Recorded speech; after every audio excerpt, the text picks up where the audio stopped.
누가 살아서 죽음을 보지 아니하고 자기 영혼을 세월의 권세에서 건지리이까? 시편 89편 48절의 말씀입니다. 산 사람이 누가 죽지 않을 수 있겠느냐? 또 하나, 누가 자기 목숨을 지옥에서 건져내겠느냐? 이 말씀에 의지해서 미국의 세들백 교회 리그월에는 간병인들에게 이렇게 조언합니다. 제가 병원에 가보면 그 간병인들, 환자들 돌봐주는 사람들 정말 어려워요. 죽음에 직면한 사람을 돕기 전에 먼저 자신부터 죽음의 두려움과 대면하라. 아담과 이브가 벌거벗은 이후 하나님을 피한 것처럼 인간은 그 어떤 두려움 때문에 피하고 숨는다. 죽음은 자연스러운 것이기 때문에 죽는 사람 곁에 함께 있는 것만이 최선이다. 우리가 죽는 사람을 위로할 수 없는 것은 그가 죽을 것을 알고 있기 때문에. 죽음의 두려움을 가진 사람에게 아무리 가서 죽는 것이 두렵지 않다고 해본들 소용없어요. 왜? 본인도 두려운데.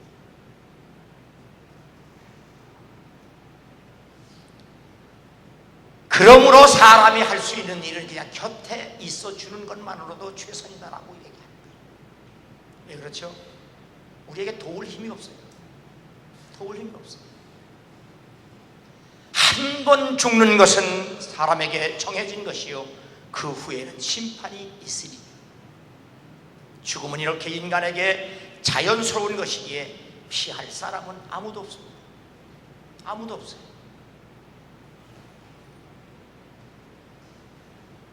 무두셀라는 180세에 라멕을 낳았고 라멕을 낳은 후 782년을 지내며 자녀를 낳았으며 그는 969세를 살고 죽었다.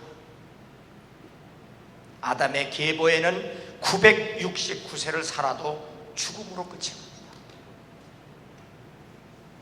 여러분이 당뇨를 아무리 잘 관리하고 아무리 혈압을 잘 관리하고 그래서 새벽도 못 일어나고 침대에서 몸뚱이 뒹굴르면서 그래서 100살을 산다고 할지라도 그 후에 어떻게 하겠습니까?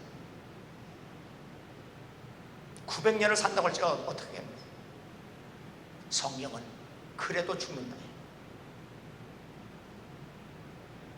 성경은 우리에게 분명히 1000년을 살아도 죽는다. 어찌 할 거냐 하는 거예요.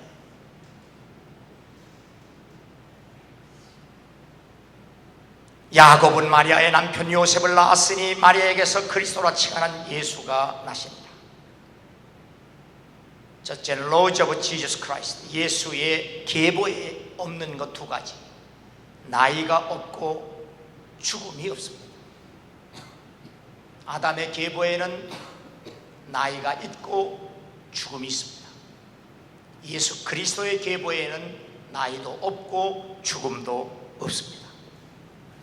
아들을 낳으니 이름을 예수라 하라. 이는 그가 자기 백성을 그들의 죄에서 구원할 자이십니다. 모든 사람은 죄에서 구원받기 위하여 예수 그리스도가 절대적으로 필요한 죄인이라는 사실을 알아야 합니다. 너희는 인생을 의지하지 말라. 그의 호흡은 코에 있나니 셈할 가치가 어디 있느냐. 릭 워렌의 말처럼 사람이 사람을 도울 수 없기 때문에 옆에 있는 것으로 만족하다는 사실을 알고 절대로 교만하지 말고, 우리는 사람이기 때문에 남을 도울 힘이 없다는 사실을 깊이 인식하고 우리를 도울 수 있는 분, 믿음의 주요 온전케 하시는 이인 예수만 바라보는 여러분 되기를 주 이름으로 축원합니다.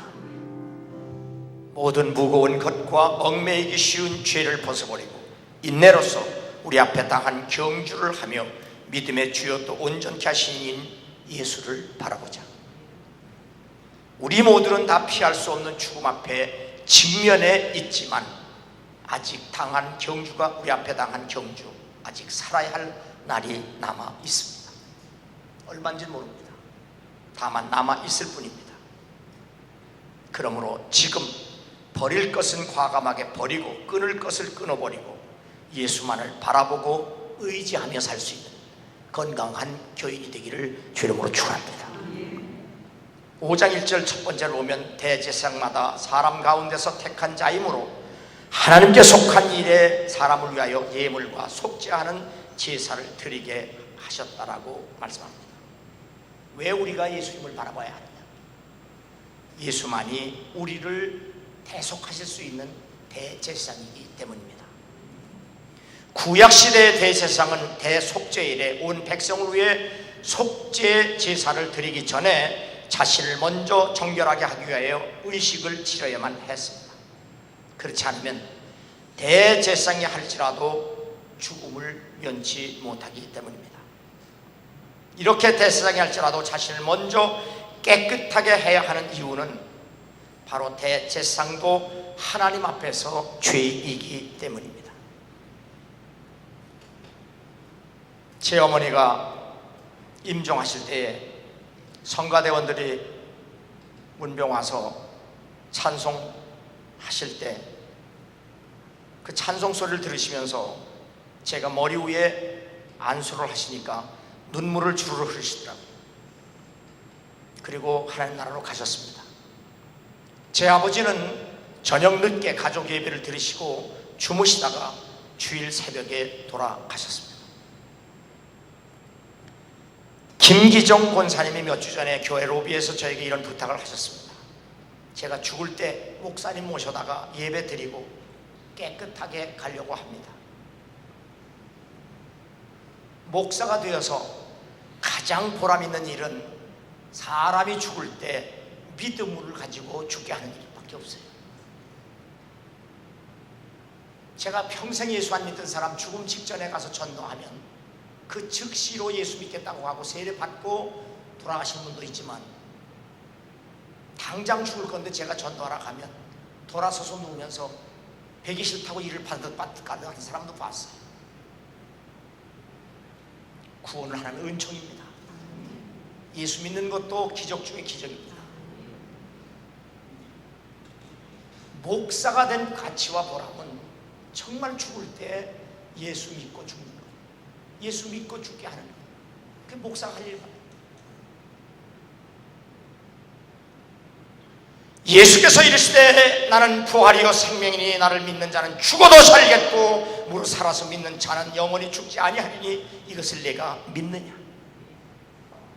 그 누구를 막론하고 죽음을 외면하고 싶겠지만 외면할 수 없는 게 죽음입니다. 외면할 수 없다면 죽음을 준비하고 당당하게 대면할 수도 있어야. 그래서 리고레는 간병인을 돕는 사람은 먼저 자기 자신부터 죽음의 두려움에 직면해서 이겨내지 못하면 진정한 간병이 될 수 없다고 말하는 겁니다. 참으로 이 장막에 있는 우리가 짐진 것 같이 단식하는 것을 벗고자 함이 아니요 오히려 덧입고자 함이니 죽을 것이 생명의 상품과 되게 하려 하십니다. 참 사도 바울은 죽음에 대해서 멋지게 고백을 합니다. 우리가 죽는 것이 아니다. 우리가 죽는 것이 아니라 바로 예수의 생명에 우리가 삼킴받는 거다. 참 멋지잖아요. 우린 죽는 게 아니라 예수의 생명에 우리가 들어가는 거다. 그래서 성경에는 죽는 것을 죽는다는 말을 표하지 않고 잠잔다고 얘기해요. 왜죠? 반드시 깨어날 수 있으니까.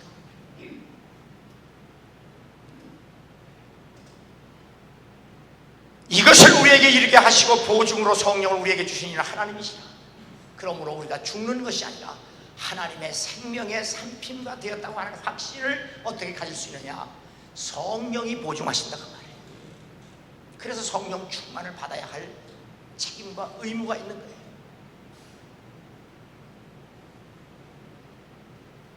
주기철 목사님도 감옥에서 모진 고초를 당하시다가 순교당하실 때 늘 하는 게 기도하는 것 제목 중에 하나, 하나님이 죽음에 두려우면서 나를 이기게 하옵소서. 순교자들이라고 죽음의 두려움을 안 갖겠어요. 하나님이 죽음의 두려움을 이기게 하옵소서.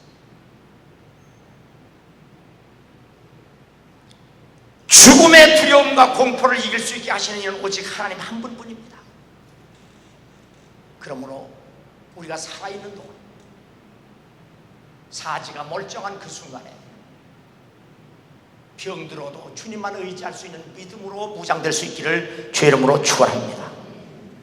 존 웨슬리는 1743년 그의 일기에 만일 내가 죽은 뒤에 10파운드의 돈을 남겨둔다면 모든 사람들이 나를 강도와 도둑이라고 증거해도 좋다. 10파운드 해봐야 몇만 원 안 됩니다. 그리고 세상을 떠나기나 전날 밤에 나는 할 수 있는 한 모두 저축했고 할 수 있는 한 내가 가진 모든 것을 하나님을 위해서 썼다고 확신하기에 만족하다. 이런 말을 남기고 이 세상을 떠났습니다.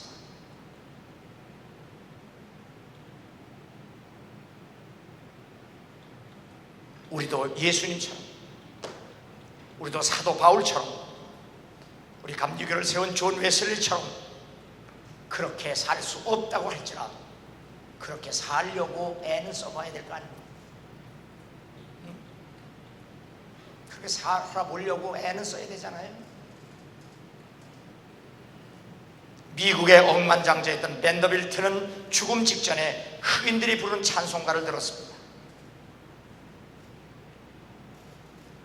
우리가 부르는 찬송가 96장의 Who You Ask Me Is My Jesus, 예수님은 누구신가요? 이 찬송은 예수 그리스도만이 없는 자의 풍성이고 천한 자의 높음이며 약한 자의 강함이고 죽을 자의 생명으로 기쁨과 생명과 평화와 영광의 노래가 된다는 사실입니다.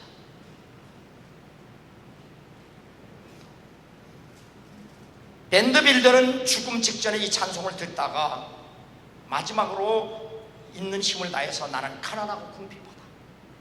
그렇게 엄청난 돈과 재물을 쌓아놓고도 이 찬송 한 곡에 나는 참 비천하고 가난하고 궁핍하다. 나는 이렇게 잔뜩 재물을 엉켜쥐고 쌓아놓고 나는 궁핍하고 가난하다고 하지 말고 웨슬레처럼 하나님이 주신 것 내가 하나님을 위해서 다 쓰고 죽으니 만족하다, 평안하다, 기쁘다. 그렇게 살다가 죽을 수 있는 우리가 될 수 있기를 주의 이름으로 축원합니다. 그에게 의로 여겨졌다 기록된 것은 아브라함만 위한 것이 아니요 의로 여기심을 받은 우리도 위함이니 곧 예수 우리 주를 죽은 자 가운데 살리신 이를 믿는 자입니다. 아브라함만이 아닌 우리도 아브라함처럼 인정받고 그렇게 살다가 그렇게 주님 앞으로 갈 수 있는 여러분 되기를 주의 이름으로 축원합니다. 두 번째 3절 4절에 그러므로 백성을 위하여 속죄 제물을 드림과 같이 또한 자신을 위하여도 드리는 것이 마땅하니라. 이 존귀는 아무도 스스로 취하지 못하고 오직 아론과 같이 하나님의 부르심을 받은 자라. 하나님의 부르심을 받은 분이 예수이기 때문에 우리가 그분만을 바라봐야 되고요. 또 우리가 하나님의 부르심을 받은 것은 그분 때문이기 때문에 그분만 의지해야 돼요. 예수는 대제사장 아론과 같이 하나님의 부르심을 받은 그리스도예요. 그리스도는 오직 예수밖에 못 붙이는 이름이에요. 우리가 알거니와 하나님을 사랑하는 자 곧 그의 뜻대로 부르심을 입은 자들에게는 모든 것이 협력하여 선을 이루느니라. 사람이, 성도는, 크리스찬은 하나님으로부터 부르심을 받은 이유는 오직 구원을 위해서입니다. 그래서 고린도전서 4장 1절과 2절은 사람이 마땅히 우리를 그리스도의 일꾼이요 하나님의 비밀을 맡은 자로 여길지어다. 그리고 맡은 자들에게 구할 것은 충성이니라. 직분은 사역을 위해서 하나님으로부터 맡겨졌다는 사실을 결코 잊어서는 안 돼요. 교회의 직분은 계급이 아니에요. 신앙생활 몇 년 하고 교회 몇 년 다니면 이렇게 주는 계급장이 아니에요. 반드시 하나님을 위해서 하나님의 일을 할 수 있도록 우리에게 주신 직분입니다. 충성하는 것밖에 없어요.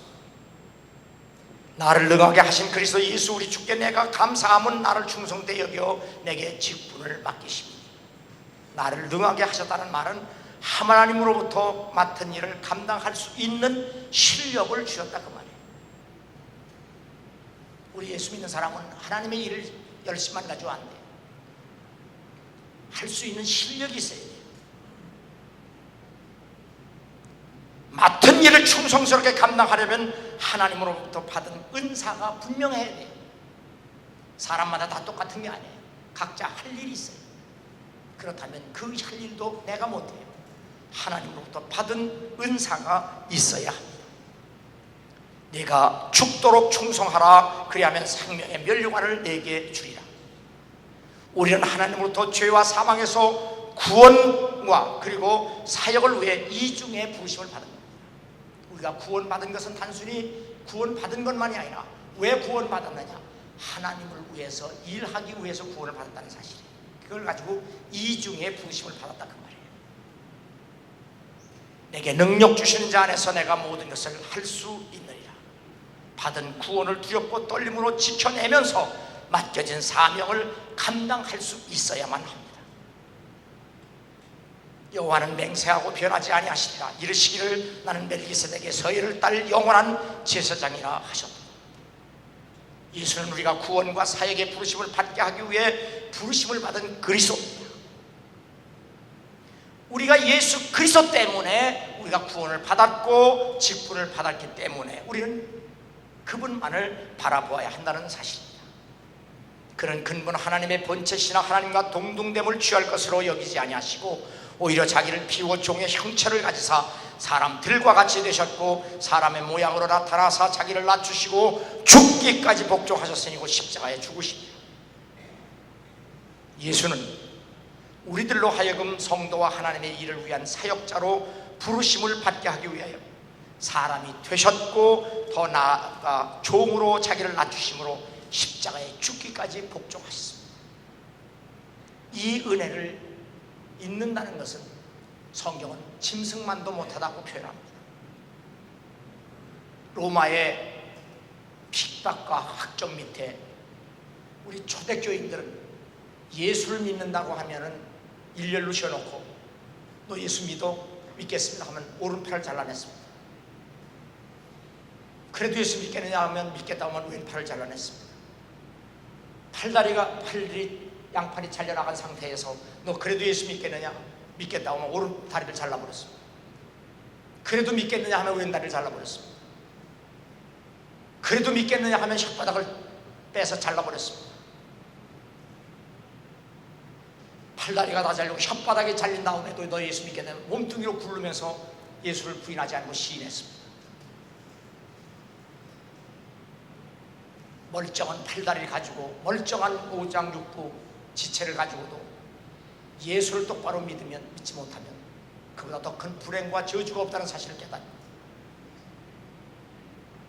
사지가 멀쩡할 때 병들기 전에 정신 번쩍 차리고 예수 똑바로 믿는 여러분 되기를 주의 이름으로 축원합니다. 마지막 세 번째 8절 9절입니다. 그가 아들이시면서도 받으신 고난으로 순종함을 배워서 온전하게 되셨은즉 자기에게 순종하는 모든 자에게 영원한 구원의 근원이 되셨다고 말씀합니다. 하나님께서 예수 그리스도를 부르신 목적은 죄인인 인간을 구원하시기 위함입니다. 예수 그리스도께서 이 땅에 오셔서 하신 일이 많다는 사실을 사도 요한은 우리에게 이렇게 전해줍니다.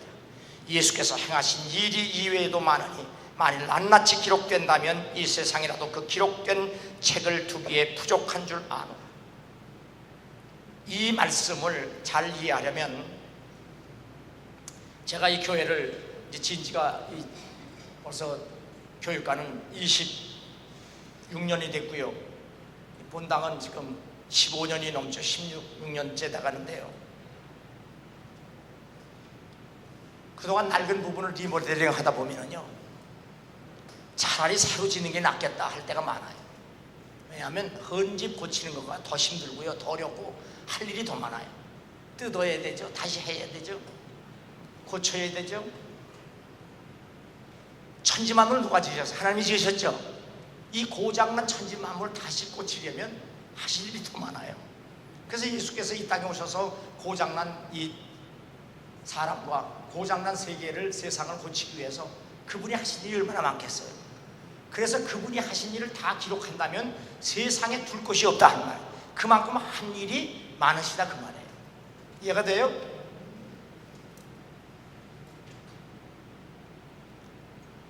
그래서 사도 요한은 예수께서 하신 일 중에 우리에게 구원에 필요한 것만 기록한 이유를 이렇게 말합니다. 예수께서 제자들 앞에서 이 책에 기록되지 아니한 다른 표적도 많이 행하셨으나 오직 이것을 기록하면 너희로 예수께서 하나님의 아들 그리스도이심을 믿게 하려 하며 또 너희로 믿고 그 이름을 힘입어 생명을 얻게 하려 함이라. 그 중에서도 꼭 우리에게 필요한 표적, 예수의 십자가의 죽음과 부활에 그 두 가지 사건 빼놓을 수 없는 기적이에요. 그러므로 예수를 믿는 사람들에게는 더 자세히 말하면 꿈과 믿음을 가진 사람에게 기적이 일어나는 것이 아니고 또 예수를 믿는 사람의 기적이 일어나는 것이 아니고 예수가 행하신 일, 즉 그분이 행하신 기적, 그분이 행하신 능력, 그분이 행하신 표적을 보고 예수를 그리스도로 믿음으로 구원을 받아야 한다는 것이 성경의 얘기예요. 다시 말씀드립니다. 지금 대체적으로 대형교회 목사님들이 이렇게 얘기합니다. 하나님 우리에게 꿈과 믿음을 주시고 꿈과 믿음을 가진 사람의 기적을 행하시는 하나님이다, 이렇게 설교하거든요. 이건 성경적 아니에요. 하나님 아버지께서 나사렛 예수를 통해서 행하신 모든 일이 기적이에요. 그것이 다 그분의 능력이에요. 그것이 다 우리에게 뭐라고 표시하는 사인이에요. 무슨 사인이냐? 그 나사렛 예수가 우리가 믿고 구원을 받아야 할 구세주라고 하는 사인이에요. 그러므로 우리가 믿는 것은 그분이 행하신 기적이나 능력이나 표적이 아니라 그 능력과 기적과 표적을 행하신 예수를 그리스도로 믿고 구원을 받는 거예요. 그래서 예수 믿는 것이 기적이라고 말하는 거예요.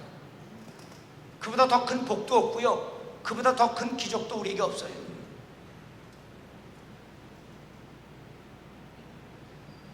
그러므로 예수 그리스도를 믿고 꿈꾸는 사람에게 하나님께서 기적을 베푸시는 것이 아니라 2000년 전에 이 땅에서 행하신 기적과 능력과 표적을 통해서 예수 그리스도를 믿음으로 구원을 받아야 한다는 사실이 성경 말씀이에요. 주 예수를 믿으라, 그래야 너와 내 집이 구원을 받으리라. 그러므로 예수 그리스도를 믿음으로 죄인이 구원을 받는 것보다 더 큰 기적이 없습니다. 예수 그리스도를 믿음으로 죄인이 구원을 받는 것보다 더 큰 능력도 없습니다. 예수 그리스도를 믿음으로 죄인이 구원을 받는 것보다 더 큰 표적도 없습니다.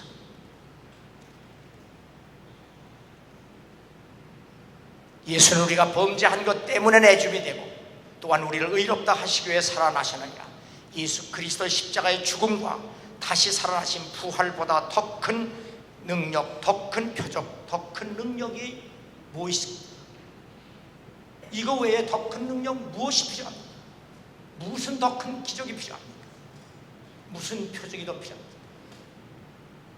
예수 그리스도께서 우리를 죄에서 구원하시기 위해서 십자가에 죽으신 표적, 그리고 다시 살아나신 표적보다 더 위대한 표적과 능력과 기적이 없습니다. 이스라엘 사람들아, 너희는 아는 바와 같이 하나님께서 나사렛 예수로 큰 권능과 기사와 표적을 너희 가운데서 베푸사 너희 앞에서 그를 증언하십니다. 사도들은 나사렛 예수를 통해서 행하신 모든 기적과 모든 능력과 모든 표적이 하나님께서 그리스도를 증거하기 위함이라고 설교한 그 설교를 바로 들을 줄 알아야 돼. 바로 이렇게 사도는 설교했는데 끊임없이 현대교회 목사들은 꿈꾸고 믿는 자에게 기적이 일어난다고 이따위로 가르쳐요. 성경은 그렇게 얘기하지 않아요.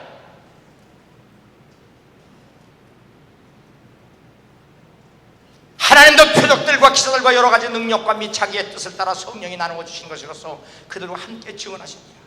예수 그리스도께서 행하신 기적과 능력과 표적과 함께 성령의 은사로 말미암아 지금도 여전히 복음이 증거되고 있다는 사실이 히브리서 기자가 이미 증언했습니다.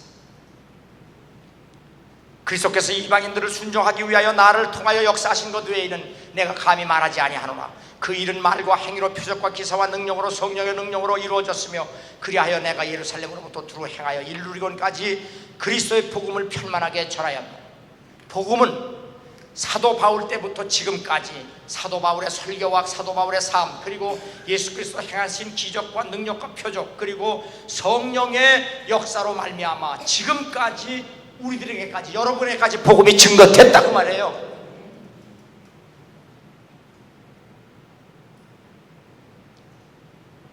내게는 요한의 증거보다 더 큰 증거가 있으니 아버지께서 주사 이루게 하실 역사, 곧 내가 하는 그 역사가 아버지께서 나를 보내신 것을 나를 위하여 증언하는 것이죠. 똑같은 얘기예요. 이건 예수님 자신입니다. 사도들이, 바울이, 히브리서 기자가 아닌 예수님 자신이 하나님이 나를 통해서 행하신 일이 무슨 일이냐? 바로 내가 그리스도라는 사실을 하나님이 증거하는 거다 이 말이에요. 그럼 우리가 믿을 것은 뭐 예수지 그분이 하나님 기적이 아니잖아요. 그래서 예수님이 바리새인들과 현대교회를 향하여 악하고 음란한 세대가 표적을 구하나 요나의 표적밖에 보일 표적이 없다고 말씀한 거예요. 이 말씀을 이해하지 못하고 여전히 꿈꾸고 믿음 가지고 기적이 일어난다 이따위 소리하고 앉아.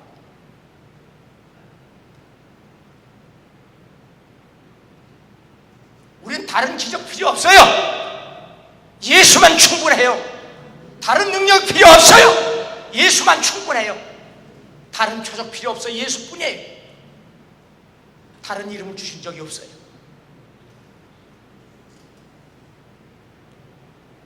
그러므로 구원의 근원이 되신 예수 그리스도만 변함없이 바라보는 그리스도인, 건강한 그리스도인 될 수 있기를 주의 이름으로 축원합니다.